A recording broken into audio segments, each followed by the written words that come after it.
तो चलिए बढ़ते हैं आज की कहानी की ओर। दोस्तों, ये घटना है सन 1957 की, जब मैं चीनी मिल में काम किया करता था। वैसे तो हमें अंग्रेजों से आज़ादी मिले 1 दशक हो चुका था, पर हम अब भी गुलामी की ही जिंदगी बसर कर रहे थे, क्योंकि ये चीनी मिल अंग्रेजी हुक्मरानों द्वारा चलाया जा रहा था, जिस वजह से उनके तौर तरीकों में किसी भी तरह की तब्दीली नहीं की गई। चीनी मिल को अभी भी उन्हीं मापदंडों पर चलाया जा रहा था जो अंग्रेजी हुक्मरानों ने सेट किए थे। पर जब चीनी मिल के नए मालिक ने थोड़ी दरियादिली दिखाते हुए हम मजदूरों की छुट्टियों की अर्जियों को मंजूरी देने लगे, तो हम लोगों में एक अलग ही खुशी की लहर मच गई, क्योंकि सभी मजदूरों की छुट्टी की अर्जियों को एक साथ मंजूरी नहीं दी जा सकती थी। ऐसे में जैसे जैसे जिन जिन मजदूरों की छुट्टियां मंजूर होती गईं, तो वैसे वैसे मजदूर अपने घर जाने लगे। और जब मेरी छुट्टी की अर्जी को मंजूरी मिली, तो मैं अपने गांव अपने घर वालों के पास लौट आया। और फिर जब छुट्टी खत्म हुई, तो एक बार मैं मिल लौट आया, जहां मैं अपने घर वालों से मिलने के बाद बहुत खुश था। तो वहीं मेरा साथी बद्री पहले से कहीं ज़्यादा दुखी था। जब मैंने उसके उदासी की वजह पूछी, तो वो अचानक ही फूट फूट के रोने लगा। मैंने किसी तरह उसे चुप कराया। फिर जब वो शांत हुआ, तो वो रोते बिलखते बोला, भाई मेरा घर बर्बाद हो गया है, अब मेरा इस दुनिया में कोई नहीं रहा। बद्री के ये कहते ही कि उसका अब इस दुनिया में कोई नहीं बचा। इस पर मैंने चौंकते बोला, तो अपने होश में तो है, तुझे पता भी तो क्या कह रहा है। मेरे इतना कहते उसकी आंखें एक बार फिर भर आईं और बद्री फिर से फूट फूट कर रोने लगा। बद्री की हालत देखकर मैं इतना तो समझ गया था कि बद्री के परिवार में कुछ बहुत ही बुरा हुआ है, पर जो असल में हुआ था उसका अंदाजा मैं तो क्या, मेरी जगह आप भी होते तो भी नहीं लगा पाते। फूट फूट कर रोते बद्री को एक बार फिर मैंने किसी तरह से शांत किया और उससे पूछा, क्या हुआ है गाँव में ऐसा जिसकी वजह से तूने अपना ये हाल बना लिया है। मेरे इस सवाल पर बद्री अपने आंसुओं को गमछे से पोंछते बोला, क्या बताऊं नरेश भैया। दरअसल इतने लंबे अरसे के बाद जब दोपहर की पहली रेलगाड़ी से अपने गांव तिरौली के कसमर रेलवे स्टेशन पहुंचा, तो मैं अपने परिवार और अपने गांव ज्वार के लोगों से मिलने के लिए बहुत ही उत्सुक था। पर जैसे ही मैंने कसमर रेलवे स्टेशन के प्लेटफार्म पर अपना पहला कदम रखा, तो वैसे ही वहाँ पर बह रही शुष्क गर्म हवाएं मुझसे इस कदर टकराईं मानो वो मुझे वापस लौटने को कह रही हों। मुझे भी ना जाने क्यों अपने गांव में ही अपना सा नहीं लग रहा था, पर उस वक्त मैं अलग ही धुन में था, इसलिए मैं बेरुखी हवाओं के झोंकों का इशारा समझ नहीं पाया और बढ़ चला अपने घर की ओर। स्टेशन से जब मैं बाहर निकला, तो आसमान में दहकते सूरज देवता इस कदर भभक रहे थे मानो वो आज मुझे झुलसा ही देंगे। खैर, मैंने सूरज देवता की तपिश से बचने के लिए घर पहुंचने के लिए खलियान वाला रास्ता पकड़ा, ताकि वृक्षों की घनी छांव के तीरे तीरे घर पहुंच जाऊं। साथ ही उन पुराने साथियों से भी भेंट हो जाएगी जिन्हें मैं गांव से जाने के बाद याद करता था। पर जब मैं खलियान के रास्ते गांव में दाखिल हुआ, तो चारों तरफ सन्नाटा पसरा हुआ था। आसपास तो क्या, दूर दूर तलक मुझे कोई दिखाई नहीं दे रहा था। सारे खेत उजड़े पड़े थे, यहाँ तक कि रास्तों पर भी जंगली झाड़ियाँ इस कदर फैली हुई थी मानो अब इन रास्तों से कोई गुजरता ही ना हो। ये सब दृश्य देखकर मेरे मन में ये सवाल उठने लगा कि आखिर ऐसा क्या हुआ है यहाँ पर जो गांव की ऐसी दुर्दशा हो गई है। अभी अपने आप से यही सब सवाल पूछने में लगा था कि तभी मुझे मंदिर की घंटी की आवाज़ सुनाई पड़ी। मंदिर की घंटी की आवाज़ सुनते ही मैं भागते हुए मंदिर में पहुंचा, इस उम्मीद में कि किसी न किसी से मेरी भेंट हो ही जाएगी। पर जब मैं भागते हुए मंदिर पहुंचा, तो मैंने देखा कि मंदिर की मूर्तियों पर मिट्टी की मोटी परत जमी है और मंदिर को कीड़े मकोड़ों ने अब उस मंदिर को अपना घर बना लिया है। अब मेरे मन में हदास घुस गया था। यहाँ तक कि मंदिर की घंटी जो अभी भी बज रही थी, वो दरअसल हवाओं के झोंकों से बज रही थी और मुझे लगा कि कोई गाँव वाला घंटी बजा रहा है। अब मुझे इस बात का पूरा अंदाजा हो गया कि कुछ तो बहुत बुरा हुआ है, नहीं तो गांव के मंदिर की ऐसी हालत नहीं होती। शंकाओं के काले घने बादल मन में लिए मैं दौड़ा अपने घर की ओर और सीधे थमा अपने घर के दरवाजे के सामने, जो कि उस वक्त बंद था। मैं फौरन दरवाजा खटखटाते हुए बोला, बाबूजी दरवाजा खोलो, मैं बद्री। जैसे मैंने अपना नाम लिया, तो वैसे एक झटके के साथ दरवाजा खुला, तो सामने मेरी पत्नी जानकी खड़ी नजर आई। जानकी को सही सलामत देखकर मेरे मन में उठ रहे बुरे विचार एकदम से शांत हो गए। अभी मैं जानकी से कुछ कहता कि इतने में ही जानकी ने घर की दहलीज से आसमान की ओर एक नज़र देखा और फिर गुस्से से बोली, तुम यहाँ पर क्यों आए हो? जाओ, लौट जाओ वहीं जहाँ से तुम आए हो। मुझे पता नहीं था कि जानकी मुझसे ऐसी बदसलूकी से पेश आएगी। शायद अभी भी वो गुस्से का गुब्बार मन में धरे बैठी थी जो उस रोज में शादी के महज चंद महीनों में ही जानकी के मर्जी के बिना ही उसे अपने घर वालों के जिम्मे छोड़कर प्रदेश चला गया था। जानकी की नाराजगी भी जायज़ थी, इसलिए मुझे जानकी की बेरुखी का बुरा नहीं लगा। इसके उलट में उससे माफ़ी मांगते बोला, भगवान जो हुआ सो हुआ, एक बुरा सपना समझ के भूल जाओ। अब तो हमें अंग्रेज़ों के हुकूमत से आज़ादी भी मिल गई है और तो और अब नए मिल के मालिक ने हम मजदूरों की अर्जियों को भी मंजूरी देने लगे हैं। अब मैं साल में 1 महीना यहीं रहा करूँगा। एक और मैं जानकी से छुट्टी मिलने और लौटने की खुशी का इजहार कर रहा था तो वहीं दूसरी ओर जानकी का गुस्सा था कि ठंडा होने की बजाय और गर्म हो गया, जिसके चलते जानकी ने दरवाज़ा बंद कर लिया। मैं दरवाजे पर खड़ा जानकी से दरवाज़ा खोलने की लाख विनतियाँ करता रहा, पर वो घर के भीतर से यही बोलती रही, शाम वाली रेलगाड़ी से वापस लौट जाओ, यहाँ पर मत रुको, अब कुछ नहीं बचा। वहीं अब मुझे समझ में नहीं आ रहा था कि आखिर जानकी को हुआ क्या है और वो मुझे यहाँ से वापस जाने को क्यों कह रही है। मैं ऐसे सिर्फ जानकी के कह देने भर से लौट तो हरगिज नहीं सकता था, इसलिए मैं दरवाजे पर घंटों तक खड़ा रहा और जानकी को दरवाज़ा खोलने के लिए मनाता रहा। और जब मैंने जानकी से ये बोला कि सुबह से शाम होने चली है, कम से कम 1 गिलास पानी तो पिला दे, गला सूख गया है, तो मेरे ये कहते ही जानकी ने दरवाज़ा खोला और दरवाज़ा खोलते फिर से एक नज़र आसमान की ओर देखा और झट से वो बाहर आई और मेरा हाथ पकड़ा और खींचते हुए घर के भीतर ले गई। घर के भीतर जाते एक बार फिर से जानकी ने दरवाज़ा अंदर से बंद कर लिया और एकाएक मुझसे लिपटकर वो रोने लगी। मैंने किसी तरह उसे चुप कराया। फिर जब वो थोड़ी शांत हुई तो मैंने जानकी से पूछा, जानकी ये माँ बाबूजी, नैना और कौशल कहीं दिखाई नहीं दे रहे हैं? कहाँ हैं ये सब लोग? जब मैंने जानकी से ये सवाल किया तो मेरा सवाल सुनते ही जानकी के चेहरे का रंग बदल गया और चुप्पी साध ली। पर जब मैंने थोड़ा जोर दिया तो जानकी अपनी चुप्पी तोड़ते बोली, माँ बाबूजी, नैना और कौशल अब इस दुनिया में नहीं रहे। जानकी के ये कहते कि अब माँ बाबूजी, नैना और कौशल नहीं रहे तो ये सुनकर मुझे ऐसा सदमा लगा कि मैं सदमे से वहीं नीचे गिर पड़ा। मेरी दिल की धड़कनों ने अचानक ही रफ्तार पकड़ ली और उस वक्त मेरी ये हालत थी कि मैं सांस भी ठीक से नहीं ले पा रहा था। मेरे नीचे गिरते ही जानकी मुझे संभालने मेरे पास आई। अभी जानकी मुझे संभाल ही रही थी कि तभी दरवाजे पर किसी ने दरवाज़ा खटखटाया। पता नहीं क्यों जानकी दरवाजे पर हुई दस्तक से बहुत ही ज़्यादा घबरा गई और बड़ी ही धीमी आवाज़ में बोली, अगर आज तुम मरना नहीं चाहते हो तो बिना किसी बहसबाजी के चुपचाप से कोठी के भीतर छिप जाओ और कोशिश करना कि किसी तरह की कोई हलचल मत करना, यहाँ तक कि कोई आवाज़ भी दे तब भी खामोशी से ही बैठे रहना जब तक कि मैं खुद तुम्हें इस कोठी से बाहर ना निकाल लूँ। उस वक्त जानकी जिस तरह मुझे ये सब करने को बोल रही थी उससे साफ जाहिर था कि मुझे वैसा ही करना होगा। लिहाजा मैं फौरन ही घर के सबसे बड़े वाले कोठी के अंदर बैठ गया।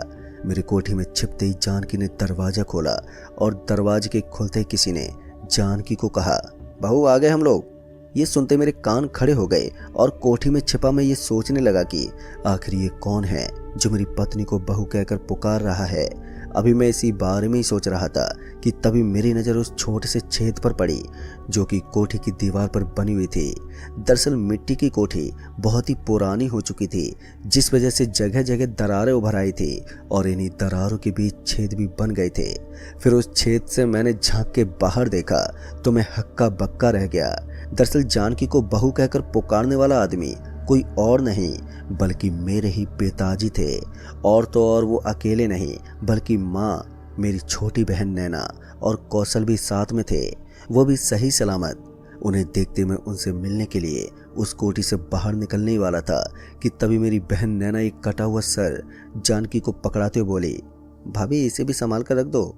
तो ये देखते ही मैंने उसी पल अपना इरादा बदल दिया और चुपचाप वहीं उसी कोठी के भीतर बैठे उन पर नजरें जमाए रहा। इसी बीच जानकी वो कटा हुआ सिर लेकर दूसरी कोठरी में चली गई और जब वो लौटी तो उसके हाथ खून से सने हुए थे और वो बहुत ही बुरी तरह से कांपे जा रही थी। यहाँ तक कि उसके दांत भी बहुत ही तेजी से कटकटाए जा रहे थे। जानकी उस कोठरी से आने के फौरन बाद ही नीचे जमीन पर लेट गई और जानकी के जमीन पर लेटते ही मेरे बाबूजी, माँ, नैना और कौशल जानकी के चारों तरफ गोल गोल घूमने लगे। इसी बीच कौशल बोला, अब तो लगभग सारे रिश्तेदारों के सिर काट चुके हैं ना बाबूजी, या अभी भी कोई बचा है? अभी कौशल ने यही कहा था कि तभी कौशल का जवाब देते हुए मेरी माँ बोली, अरे तू अपने बद्री भैया को भूल गया, अभी तो उसका सिर भी चाहिए। इतने में ही मेरी बहन नैना बोल पड़ी, पर माँ, बद्री भैया तो जब से गए हैं तब से आज तक ना तो वो आए हैं और ना ही तो उनकी कोई खबर मिली है, क्या पता वो भी हमारी तरह मर गए हों। अभी नैना ने अपनी बात ही खत्म की थी कि तभी बाबूजी बोले, नहीं नहीं, बद्री अभी भी जिंदा है। मुझे लगता है कि तुम्हारे छोटे मामा जी उस रोज यहाँ से बच के निकल गए थे ना, उन्होंने बद्री को सब कुछ बता दिया होगा, इसीलिए तो बद्री यहाँ पर नहीं आ रहा है, पर एक दिन वो जरूर आएगा। अपने घर वालों के मुंह से ऐसी खौफनाक बातें सुनकर मेरा तो दिल अंदर ही अंदर रोने लगा। पता नहीं क्यों ये ऐसी बातें क्यों कह रहे थे। खैर मेरी भलाई उस वक्त चुपचाप बैठे रहने में ही थी, लिहाजा मैं बड़ी ही खामोशी के साथ उस कोठी में बैठा रहा। वहीं मेरे घर वाले रात भर जानकी के चारों तरफ घूमते रहे। फिर जब बाहर से किसी के रोने की आवाज आई तो मेरे बाबूजी, माँ, नैना और कौशल घर का दरवाजा खोलकर बाहर चले गए और फिर उनके जाने के बाद जानकी उठी और दरवाजा बंद कर दिया। दरवाजा बंद करते ही जानकी ने मुझे कोठी से बाहर आने को कहा। जैसे मैं कोठी से बाहर आया तो वैसे ही जानकी बोली, अब बस सुबह होने वाली है, तुम दोपहर की गाड़ी से चले जाओ और फिर कभी भी भूल कर भी इस गांव में कदम मत रखना। जानकी के ये कहते ही मैं उस पर भड़कते बोला, ये क्या चले जाओ की रट लगाए रखी है? पहले तुम मुझे ये बताओ कि तुमने मुझसे ये क्यों कहा कि माँ, बाबूजी, नैना और कौशल जिंदा नहीं है? अगर तुमने सच कहा था तो रात को मैंने जो अपनी आंखों से सभी को देखा था वो सब क्या मेरी आंखों का धोखा था या फिर मैं कोई बुरा सपना देख रहा था? अभी मैं जानकी पर आग बबूला ही हो रहा था कि तभी जानकी बोली, आपने ये तो देखा कि आपके माँ बाबू और बहन भाई सब जिंदा हैं, पर आपने उनकी आवाज़ पर गौर किया? क्या वो आवाज़ उन्हीं की आवाज़ थी या फिर बदली हुई थी? जब जानकी ने आवाज़ की बात की तब मुझे ध्यान आया कि सच में माँ, बाबूजी, नैना और कौशल की आवाज़ बिल्कुल अलग ही लग रही थी।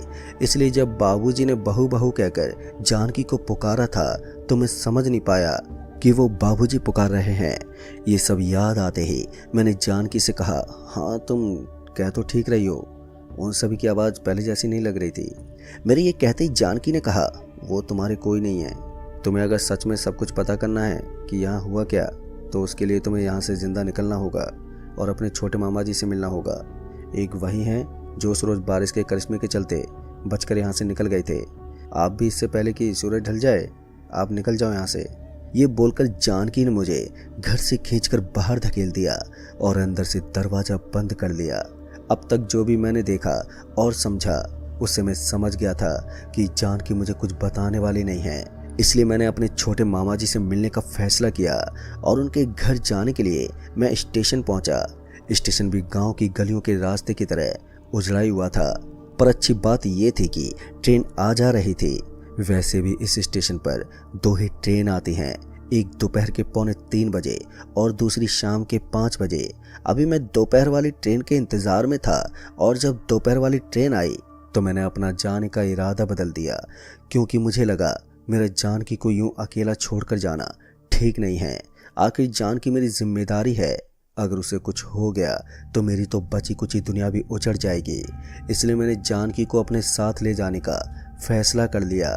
फिर एक बार मैं चल पड़ा अपने घर जानकी को लेने, और जब इस बार मेरे दरवाज़ा खटखटाने पर जानकी ने दरवाज़ा खोला तो उसका वो भयानक चेहरा देखते ही मेरी चीख निकल गई। मेरे हाथ पैरों ने एकदम से काम करना बंद कर दिया। वो डर इस कदर मेरे पर हावी हुआ कि मैं उसी वक्त बेहोश हो गया, और जब मैं होश में आया तो मैं घर के अंदर ज़मीन पर लेटा हुआ था और जानकी मेरे चारों तरफ गोल गोल घूमे जा रही थी। जानकी ने मुझे होश में देखा तो वैसे वो मेरे पास आई और बोली, तुम डरो नहीं, मैं तुम्हें कुछ नहीं करूँगी, तुम्हें वापस नहीं आना चाहिए था। अब तुम्हारे पास एक ही रास्ता है यहाँ से भागने का। तुम किसी तरह गांव के मंदिर पहुंचो और मंदिर की घंटी तब तक बजाते रहना जब तक कि सुबह ना हो जाए। अगर तुम ये नहीं कर पाए तो रात ढलते ढलते तुम्हारा सिर तुम्हारे बाकी रिश्तेदारों के सिरों के साथ उस कोठरी में पड़ा होगा जानकी जो बिल्कुल बदल चुकी थी, पर उसका मन अभी भी नहीं बदला था। वो अभी भी मुझे बचाना चाहती थी। जानकी के कहते मैं फौरन ही घर से गांव के मंदिर जाने के लिए निकला। घर से बाहर निकलते मुझे एहसास हुआ कि अब रात हो चुकी है, साथ ही आसमान में काले बादल गरज रहे हैं।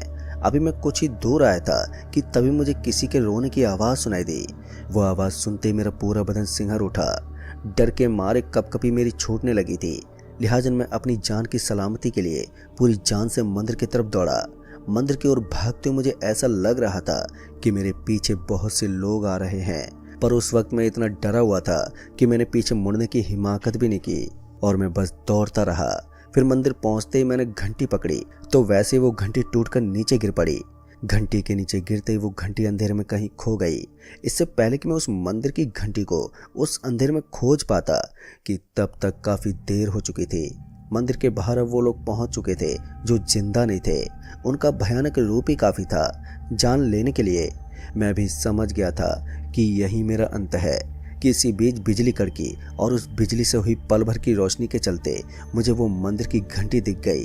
घंटी पर नज़र पड़ते ही मैंने झट से घंटी को उठाया और ज़ोर ज़ोर से बजाने लगा। मेरे घंटी बजाते ही वो सारे भूत पिशाच अचानक ही चीखने चिल्लाने लगे।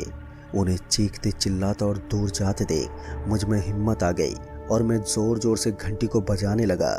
पर इसी बीच कुछ उड़ता हुआ मेरे माथे से ज़ोर से टकराया, जिसके चलते मैं पीछे जा गिरा और एक बार फिर से वो मंदिर की घंटी मेरे हाथ से गिर गई। साथ ही सर से खून बहने लगा था और देखते ही देखते मैं बेहोश हो गया। और जब मैं होश में आया तो मैं पूरा भीगा हुआ था और ट्रेन की एक सीट पर लेटा हुआ था। मेरे सर पर एक कपड़ा भी बंधा हुआ था। फिर जब मैंने ट्रेन में मौजूद लोगों से पूछा कि मैं यहाँ पर कैसे आया, तो उन लोगों ने बताया कि एक महिला कस्बा स्टेशन पर मुझे ट्रेन में छोड़कर चली गई। फिर इसके बाद मैं अपने छोटे मामा जी के घर गया तो पता चला कि मेरे मामा जी का पूरा परिवार गांव छोड़कर बहुत ही साल पहले ही जा चुके हैं। दोस्तों, बद्री की ये पूरी आप बीती सुनकर मुझे यकीन नहीं हो रहा था कि उसकी बातों में ज़रा भी सच्चाई है, पर बद्री भला झूठ भी क्यों बोलेगा। खैर उस वक्त तो मैंने बद्री को हिम्मत दी, पर वो खोया खोया ही रहता और एक रोज़ वो मील छोड़कर कहीं पर चला गया और फिर कभी नहीं लौटा। आखिर बद्र के गांव में ऐसा क्या हुआ कि गांव के सारे लोग गायब हो गए और उसकी बीवी जानकी और उसका परिवार अपने ही रिश्तेदारों के सर काट के क्यों जमा कर रहे हैं। ये सब बस एक राज बनकर ही रह गया है। तो दोस्तों, इस कहानी में बस इतना ही। कहानी आपको पसंद आई हो तो वीडियो को लाइक शेयर कमेंट ज़रूर कर दें और साथ ही अगर आप चैनल पर नए हैं तो चैनल को भी सब्सक्राइब ज़रूर कर दें।